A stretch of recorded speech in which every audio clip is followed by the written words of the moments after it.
Hello, good morning, happy Sunday. আজকে Sunday, আমি বাড়িতে রয়েছি। আজকে একটি খাবার বানাচ্ছি চিড়ে দিয়ে। আর কি কি দিচ্ছি সেটা দেখতেই পাবেন। চলুন আজকে আমার ব্রেকফাস্ট আজকে কি তৈরি হচ্ছে। প্রথমে আমি কড়াইশুঁটি, কাঁচা লঙ্কা, আদা, একটু চিনি, নুন আর জিরে গুঁড়ো দিয়ে আর জল দিয়ে ভালো করে মিক্স করলাম মিক্সচারে। দেন আমি ঘিয়ের মধ্যে এই কড়াইশুঁটির মিক্সটা ভালো করে নেড়ে নিলাম। নাড়ার পরে আমি যে চিড়েটা ভিজিয়ে রেখেছিলাম সেই চিড়ের মধ্যে একটু নুন আর চিনি দিয়ে ভালো করে চিড়েটাকে মাখলাম। দেন ওই কড়াইশুঁটিটা আর চিড়েটাকে ভালো করে মেখে চ্যাপটা করে আমি সাদা তেল আর ঘি একটু গরম করলাম। দেন তার মধ্যে ভেজে নিলাম।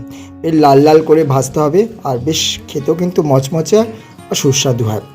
এটির নাম হচ্ছে চিড়ের বড়া। খুব হেলদি খাবার। এই যে দেখতেই পাচ্ছেন খুব সুন্দরভাবে ভেজেছি। আপনারাও কিন্তু বাড়িতে ট্রাই করতে পারেন। স্নান হয়ে গেছে, ঠাকুরকে পুজোও দিয়ে দিলাম। এবার আমি এটা খাবো। কেমন হয়েছে খেতে তারপরে জানাচ্ছি। খাই, হ্যাঁ।